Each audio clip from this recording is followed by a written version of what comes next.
Welcome back to The Deep Dive. Today, we're looking at a force that became, well, incredibly powerful, immensely wealthy, and so ruthlessly effective it really destabilized an entire nation. It reshaped the global drug trade, but also, importantly, the dynamics of modern terrorism. That's right. We are diving deep into the rise, the reign, and the, frankly, revolutionary legacy of the Medellín Cartel. And it's absolutely vital right from the start that we use the proper term here. Our sources, they consistently refer to the Medellín Cartel not just as, a big drug trafficking group, but specifically as a highly organized private terrorist organization. Terrorist organization, that's a key distinction. It really is. Yeah. Because their main function, eventually it shifted. It moved from purely making money through smuggling to systematic political coercion, using fear, bombings, targeted kidnappings, assassinating judges, journalists, even presidential candidates. And that's our mission for this deep dive, right? To unpack the absolutely staggering scale of this operation, trace how it went from petty crime to this global oligopoly. Detail its brutal, its unique war against the Colombian state, and then analyze the really polarizing, sometimes just bizarre legacy it left behind. And to really appreciate the scope, we need to start with the numbers, ground ourselves in the reality of it. Now, the organization, it was built around Pablo Escobar, obviously everyone knows the name. Sure. But the leadership, it was a real partnership. His cousin, Gustavo Gaviria, he was the main logistics guy, the shipping expert. Yeah. Then you had the Ochoa brothers, Jorge Luis, Fabio, and Juan David. They handled key distribution routes. Okay. And you also had Jose Gonzalo Rodriguez Gacha, known pretty darkly as the Mexican, and Carlos Later, who was a real pioneer in logistics. And when we say dominant, I mean, the sources suggest this single organization at its peak was supplying at least 80% of the world's cocaine. 80%.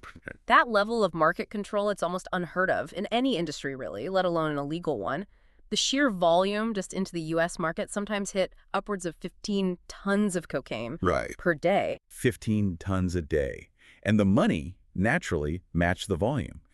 At its peak, say mid to late 80s, the cartel was bringing in an estimated U.S. $200 million daily in drug profits. That translates to billions a year. But, and here's where it gets really interesting, that kind of wealth, it presented an immediate, very unique logistical challenge. The cash problem. Yeah, I've read about this. It's one thing to make hundreds of millions in cash you can't trace. It's another thing entirely to actually deal with the physical weight and volume of all that money. Precisely. You can't just walk into a bank.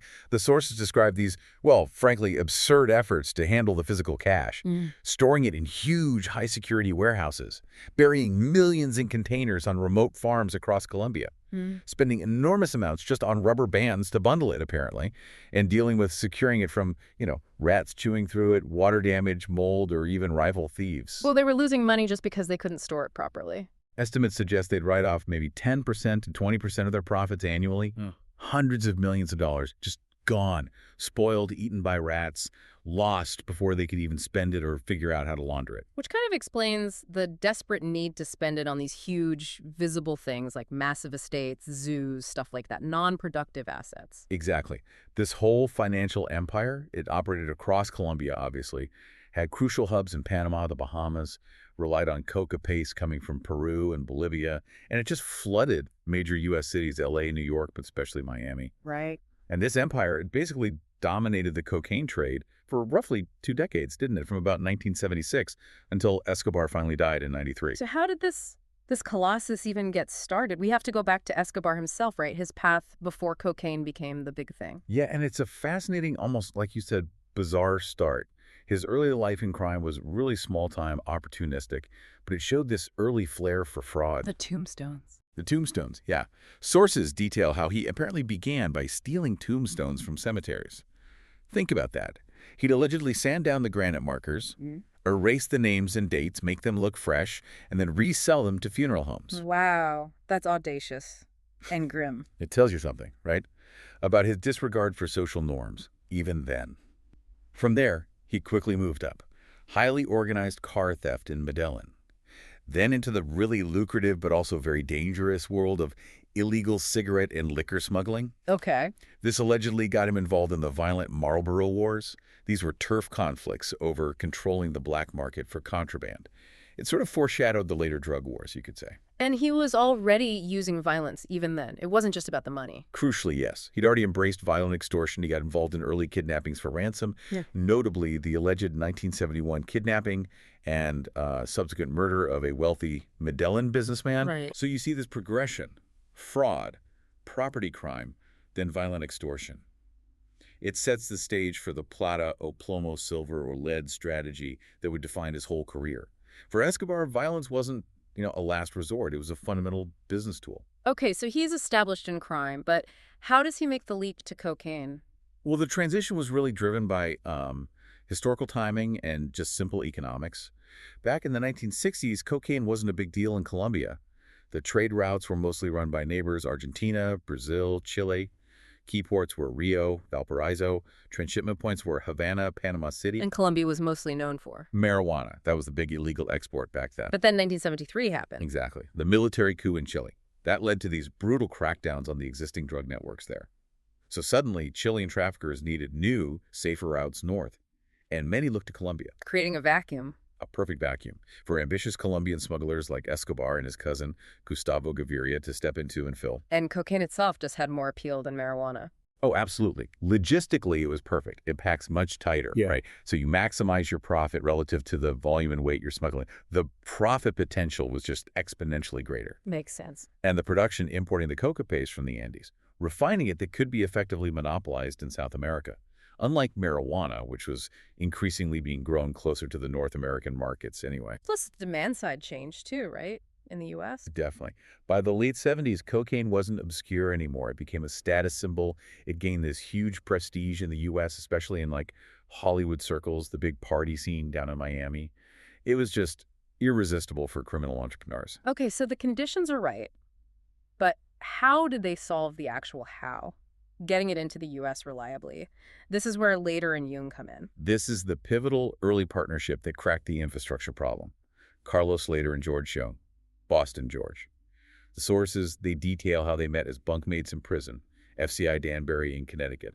Lader was in for car theft, Jung for marijuana trafficking. And Jung tells this story, Lader's sales pitch. Yeah, Jung recounts asking Lader about cocaine, and Lader just casually says, it costs $60,000 a kilo. $60,000? That single fact, according to Jung, just completely shifted his focus. Jung had years of experience flying marijuana across the U.S.-Mexico border. He knew the routes, the techniques, so he pooled his expertise with Lader. So Jung had the how for North America, Lader had the what's and the who back in Colombia. Essentially, yes. Yeah. Jung provided that critical knowledge of U.S. distribution logistics, the geography of getting the product in. Lader had the connections back to the source, Pablo Escobar, and this alliance led directly to the most crucial early piece of infrastructure, Norman's Cay. That little island in the Bahamas. That little island. By 1978, Lader had somehow bought or leveraged control over Norman's Cay. He transformed it into this major fortified transshipment hub for the Medellin operation. Fortified how? Like defenses? Oh, yeah. Airstrip, radar, armed guards, the works. It was a logistical breakthrough. It solved the huge problem of U.S. market access, allowed them to fly in multi-ton shipments, store them safely, and then shuttle them straight over to Florida on smaller planes or boats. It just fueled the cartel's incredible initial growth. So with the distribution solved, the money flowing like crazy, these independent smugglers started to team up. Exactly. Between about 76 and 79, these successful independent rings quickly coalesced into a genuine cartel. And we've mentioned again that term cartel. It wasn't their name for themselves. It was coined by the U.S. State Department. Right. To describe this new kind of thing, it was a financial oligopoly, way more sophisticated than traditional drug gangs. It was like an official recognition that this was a new kind of economic power. Pretty much. Escobar and Gaviria, they leveraged their success, their wealth, to bring in the other major players, gotcha, the Ocoas. This merger, it maximized their power, concentrated it, and they focused almost exclusively on cocaine. That gave the organization this strong, single backbone it needed to fight, well, both its rivals and eventually the state itself. Okay, so fast forward to the 1980s. The cartel is established, making billions. How did the actual business operate day to day? Well, the production chain was highly organized. It started with importing just massive quantities of coca paste from the source countries, mainly Peru and Bolivia. And the processing, the labs, not in Peru or Bolivia. No, The refinement was mostly done deep inside Colombia, in these huge hidden jungle laboratories. Sources describe places like Tranquilandia. This wasn't just a lab, it was a sprawling complex, like the size of a small town. Wow. Dozens of individual labs, housing for workers, power generators, even its own security networks, all designed just to process that paste into high-grade powder cocaine for mass export. And then getting it out. They got creative, right? Oh, relentlessly innovative. They used every method you can imagine to evade detection. You hear stories about cocaine stuffed into hollowed-out pellets, multi-layered condoms or balloons swallowed by human mules, flying commercial. Mules. Yeah. And, of course, loading massive quantities onto specialized aircraft. The Cessnas became kind of legendary, didn't they? They did. And not because they were fancy jets. They were valued specifically because they could fly slow. Slow. Allowed for more precise, low-altitude deliveries to remote jungle drop zones. And critically, it made mid-air transfers easier, transferring bales of cocaine to boats waiting below, or even to other aircraft closer to the destination, especially near Florida. And law enforcement just couldn't keep up initially. These methods were just too varied, too rapid. Early American interdiction techniques, they just weren't equipped to counter it effectively, not on that scale. And the result back in the U.S. was? The cocaine boom. It drove prices down just enough that the drug became popular far beyond just the wealthy elite. And that, in turn, it fueled widespread addiction, massive crime waves in major cities, and local turf wars. Miami in the early 80s is the classic example, just intense violence. And the impact on Colombia's own economy. Staggering. Think about this. By 1982, cocaine had actually surpassed coffee as Colombia's chief export. More than coffee, wow. Yeah, and all that wealth, untaxed, hard-to-track cash, it catapulted the traffickers into positions of global influence. Escobar famously made the Forbes billionaires list for 7 years straight, starting in '87. But all that money, all that power, it also created friction, right? Between Medellin and the other big players like the Cali Cartel. Huge friction. Initially, they were sort of strategic allies. They split turf. Medellin kind of focused on L.A., Cali took New York City, and they shared the really lucrative transit points like Miami and Houston. But they had fundamentally different ways of operating. Completely different philosophies. And this split is really important to understand because it dictated their survival strategies. Medellin, under Escobar, was all about immediate, brutal violence and intimidation. Plata o plomo. Silver or lead, bribe or bullet. Exactly. Violence was the quickest, most effective motivator for anyone standing in their way. And their reputation was horrific. They were known for murdering not just their targets, but often their immediate family members too, just to send this message of absolute, terrifying finality. Whereas Cali was the business cartel, led by the Orejuela brothers, Gilberto and Miguel. They much preferred institutional corruption, bribery. They saw overt, messy violence like Escobar's as actually bad for business, highly detrimental to their long-term financial stability. because it attracted too much attention. Partly that, and their famous core philosophy was, dead people do not pay what they owe. Huh. That's pragmatic in a chilling way. Yeah. So Medellin was fighting this very public short-term war, making headlines, while Cali was trying to build something more sustainable, more hidden. Exactly. Cali was quietly infiltrating every level of Colombia's professional and political infrastructure. Yeah. They were hyper-professional in their own way. Sources say they required detailed application forms from potential employees, ran background checks, they prioritized security, discretion. Application forms Yeah. for a cartel. Yeah. They want to be seen as these discreet, powerful businessmen. Someone described their ambition as wanting to be the Kennedys of Colombia, whereas Escobar was chasing this overt, populist political power. Cali knew the more public the violence, the more the U.S. would eventually come down on them. And this difference, terror versus corruption, it also helps explain the rise of the paramilitaries. Fundamentally, yes. You had these traditional guerrilla groups like the FARC who increasingly saw the wealthy traffickers as, well, walking ATMs. They started kidnapping cartel members for ransom. Carlos later got kidnapped. Martha Ochoa, the sister of the Ochoa brothers. Right. They demanded extortion money, sometimes a gramage, like a tax, on cocaine production and movement in areas they controlled. And the cartels weren't going to stand for that. Absolutely not. This was a direct threat to their economic base, something they'd invested billions in protecting. So this led to the formation of Muerte a Secuestradores, Death to Kidnappers, or MAS, back in 1981. And this wasn't just Medellin. No, this was a broad coalition. Included members from both Medellin and Cali initially, influential military figures, major industrialists, wealthy ranchers.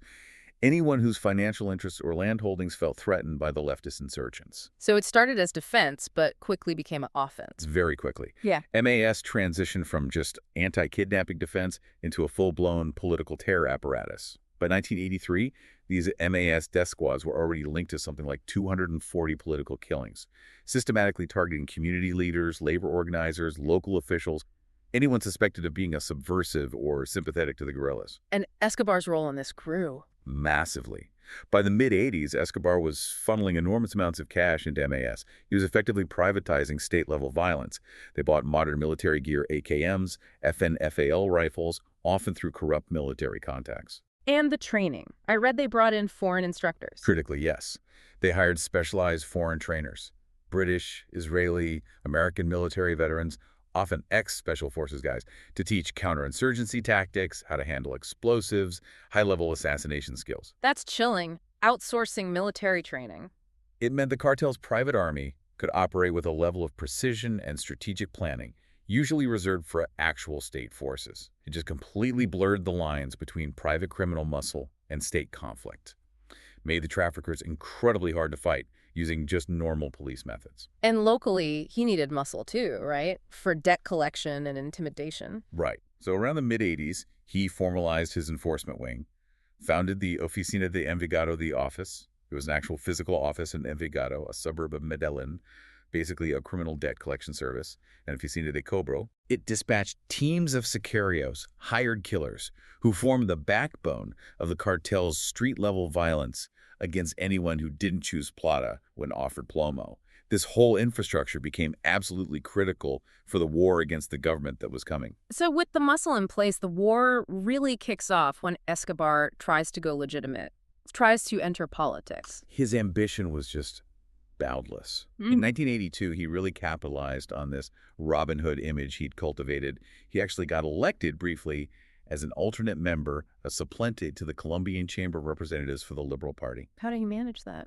He poured money into social projects, built housing, the famous barrio Pablo Escobar still exists, funded sports facilities, infrastructure in the really poor neighborhoods, the comunas around Medellin. He used all that goodwill as political capital and also as a layer of community protection. People felt indebted to him. But that political dream didn't last long. Violently short-lived. In 1983, the Minister of Justice, Rodrigo Lara Bonilla, publicly and very aggressively denounced Escobar, called him out as a trafficker, presented evidence linking drug money to political campaigns, including Escobar's. This pressure forced the Liberal Party to expel him, and Escobar resigned his seat in January 1984. And that public humiliation, that was the trigger. That seems to be the turning point, his political exile. Just 3 months later, April 30th, 1984, Lara Bonilla was assassinated by cartel gunmen on a Bogotá street. And this wasn't just revenge. It was the opening shot in what became a decade-long campaign of narcoterrorism, specifically designed to destroy the Colombian state's ability to govern, especially on one key issue. Extradition. Extradition. That was the ultimate target. For the traffickers, getting sent to the U.S. federal prison system, that was an existential threat. They called it a death sentence in a dark, cold cell, because all their local power, their influence, their bribery networks, none of that could reach them there. So they formed a group specifically to fight it. Escobar and his allies formed Los Extraditables, highly publicized. Their strategy was pure terror. The bend-or-break approach applied systemically across the judiciary, across the political class. Officials were offered a choice. Take the bribe, placa, give in to extortion, or face immediate murder, plomo. And they followed through. The list of assassinations is just chilling. It really is. You have the murder of Superior Judge Tulio Manuel Castro Gil in '85. He'd indicted Escobar. Supreme Court Justice Hernando Baquero Borda in '86. He was the key rapporteur for the extradition treaty. Justice Minister Enrique Lo-Murtra in '91. The message couldn't have been clearer. Challenge extradition and you will die. Which brings us to the Palace of Justice siege in '85. That's always been linked to Escobar, but it's controversial, right? It's highly controversial. What we know for sure is that the M19 guerrilla group stormed the Supreme Court building in Bogotá in November 1985. The Army's retaking operation was incredibly violent, resulting in over 100 deaths, including 11 Supreme Court justices. And the allegation is that Escobar paid M19 to do it. That's the central, deeply disputed claim. Sources allege he provided maybe up to $2 million in cash, weapons, explosives. Now, M19 had its own revolutionary goals, but the alleged objective for Escobar was very specific. Intimidate the court and, crucially, destroy the extradition files stored inside that could implicate him and his associates. But it's never been definitively proven in court. It's vital to stick to what the sources confirm here. While the allegations are plausible, widely reported, they remain legally unproven. Colombian courts have established M19's initial responsibility for the siege itself. And, importantly, the state's responsibility for serious human rights violations, including disappearances of court staff during the army's retaking. Okay. But regardless of Escobar's direct hand in that specific event, the siege itself served as a powerful, terrifying message to the entire judiciary. And whether or not he was behind the palace siege, the broader terror campaign just escalated dramatically after that, didn't it? From 87 to 89. Violently escalated. Margaret. The goal seemed to shift from just intimidation to full-scale political disruption, trying to paralyze the government. And the peak was the assassination of Galan. Absolutely. August 1989, the assassination of the leading presidential frontrunner, Luis Carlos Galan. He was shot dead at a campaign rally, an attack universally attributed to the cartel. Galan was strongly anti-drug, had vowed to reinstate extradition if elected.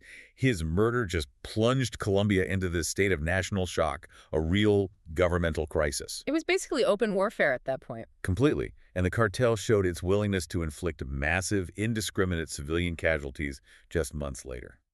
November 1989, the bombing of Avianca Flight 203. The plane bombing. The target was widely believed to be Cesar Gaviria Trujillo, who was seen as Galan's political successor. Luckily, he wasn't actually on the flight, but the bomb killed 107 innocent people, including 2 U.S. citizens. And that finally drew significantly greater U.S. involvement, counter-narcotics aid, intelligence sharing, training. And there were other major attacks, too.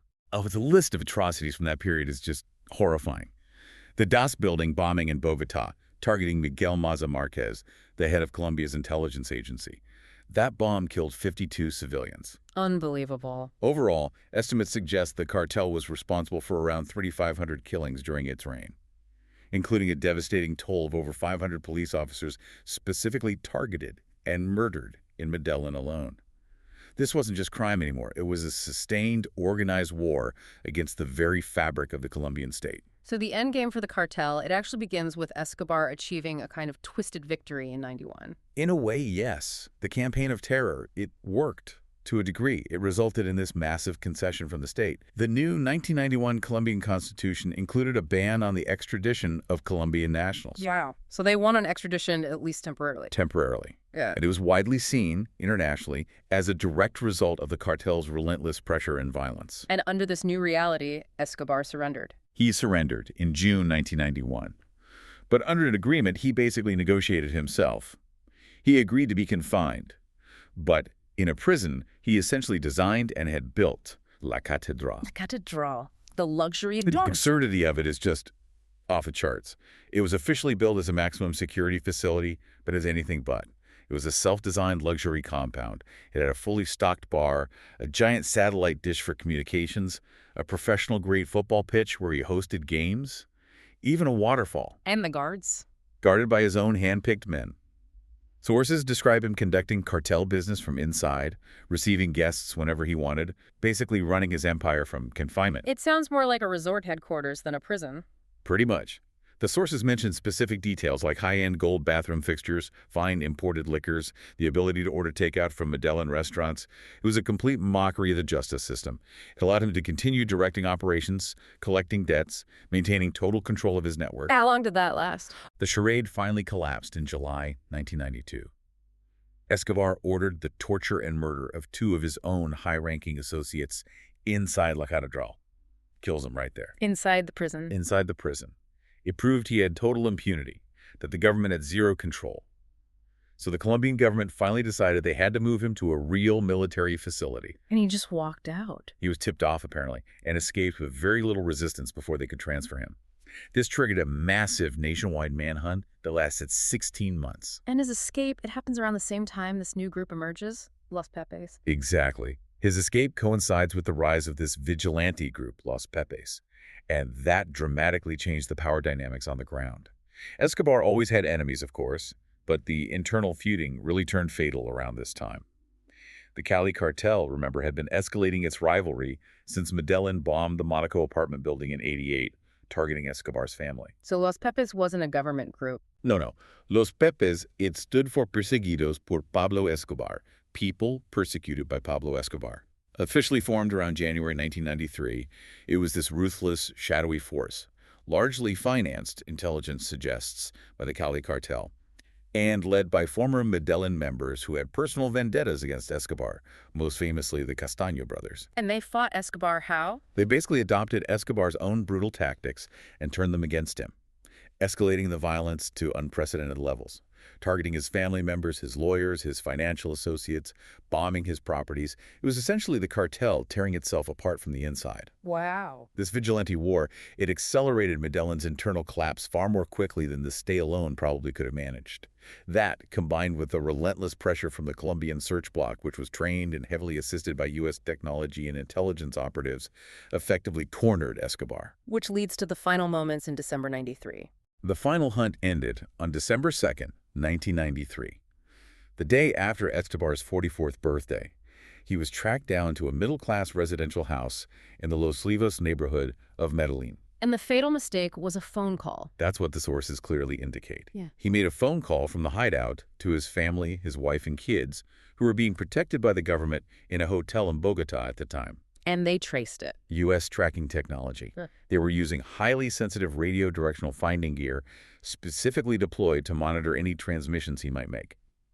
They pinpointed the call's origin with incredible accuracy. The search block moved in, gunfire erupted immediately. Escobar and his one remaining bodyguard, a guy nicknamed Limon, they tried to escape across the tiled rooftops of the adjacent houses. Limon was killed almost instantly on the roof. Moments later, Escobar was hit multiple times torso, leg, and then took a final fatal shot that entered near his ear. In that last shot, the ear shot, that's the source of the controversy, right? Whether he shot himself. Exactly. That detail sparked this enduring controversy that continues today. His son, Juan Pablo, has always remained adamant that his father shot himself in the ear. He claims it was consistent with a vow Escobar supposedly made never to be captured alive, never to face extradition, and a U.S. prison. So we don't know for sure who fired the fatal shot. The official account says it was the search block. The family says it was suicide. The end result, though, was the same. Pablo Escobar was dead. The Medellin Cartel, as a hierarchical structure, was effectively headless, and its reign was over. His death marked the end of the cartel as that entity, but the legacy, it's incredibly complex, isn't it? Contradictory and still really defining for Colombia. Absolutely. That dual nature of his public image is just profound. On one hand, you have Escobar, the monster synonymous with the violence, the corruption, the terror that nearly broke the nation. But on the other hand, you have this cultivated Robin Hood image. And it still holds genuine influence among many people in Medellin's poorer districts, thanks to that initial, very high-profile funding. He did the housing, the sports fields, the infrastructure. And that division was visible right at the end at his funeral. Starkly visible. Despite all the horrific crimes, the terror he unleashed, sources say over 25,000 people turned up for his funeral at Matasacro Cemetery, apparently struggling with police just to get close enough to touch the coffin. It just shows the deep societal split he created. And the physical stuff he left behind, the mansions, the properties, what happened to them? The state's response to his massive wealth, his properties, it's been a very conscious effort, it seems, to dismantle that narrative of narco-glorification. Take Haciendanopolis, his enormous 7.7 square mile estate, the one with the private airstrip, the sculptures, the infamous zoo. After years of being abandoned, looted, it was seized by the government. And eventually, it was repurposed. It's now a family-oriented theme park. But it also includes museum spaces specifically dedicated to memorializing his victims. So the tourist attraction itself carries this anti-glorification message. Trying to reclaim the narrative. Exactly. And another really stark example, the Monaco building. That was his former family mansion in Medellin, the one the Cali Cartel hit with a huge car bomb back in '88. It stood there, gutted, for years, becoming this kind of morbid tourist spot. Right. So in 2019, the Medellin authorities made a very public, very political statement. They demolished the whole 6-story building and replaced it with a park, specifically dedicated to honoring the thousands of victims of cartel violence, including the 4 presidential candidates, the hundreds of police officers he ordered killed. Putting the focus on the victims, not the perpetrator. As President Ivan Duque said at the demolition, the act was intended not to glorify the perpetrators, but to honor the victims.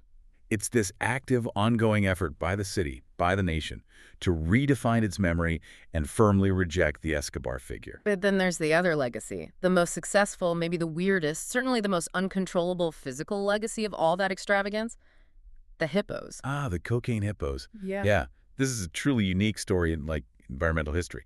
Escobar imported just 4 hippopotamuses for his private zoo at Hacienda Nápoles back in the 80s. Yeah. Just 4. Okay. After he died, the estate was abandoned. The other animals were relocated or died off. But the hippos, they were just too big, too dangerous, too expensive to capture and move.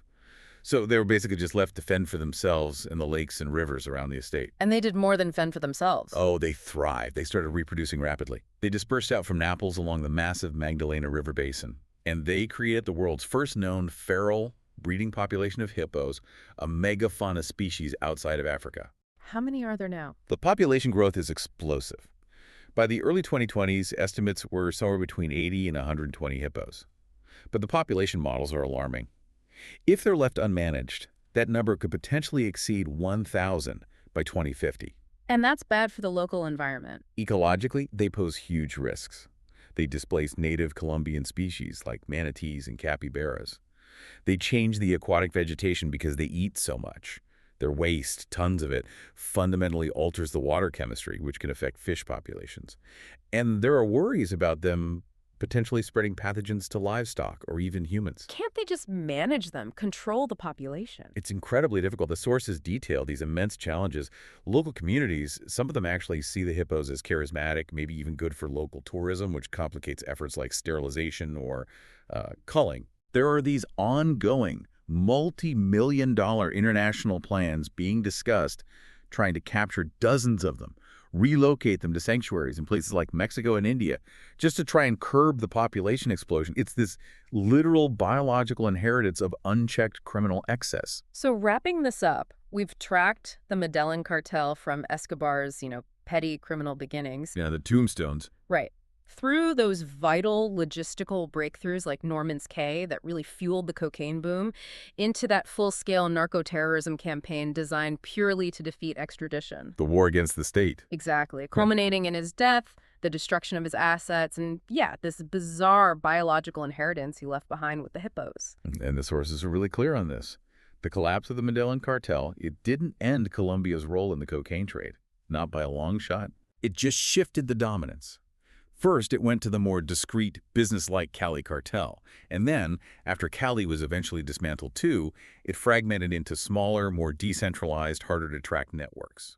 The whole kingpin strategy, taking out the leader, it was effective in destroying that specific hierarchy. But the drug flow itself, the underlying criminal infrastructure, it persisted. It adapted. The sheer scale of what Escobar built, though, financing housing projects one day, ordering the murder of a presidential candidate the next, it really defined the term narcoterrorism, didn't it? And showed the terrible price a nation pays for that kind of organized criminal ambition. It absolutely did.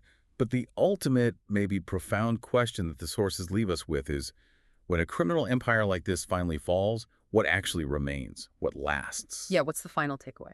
Well, consider this. The cartel, as an organization, ultimately failed in its central political objective. It was destroyed.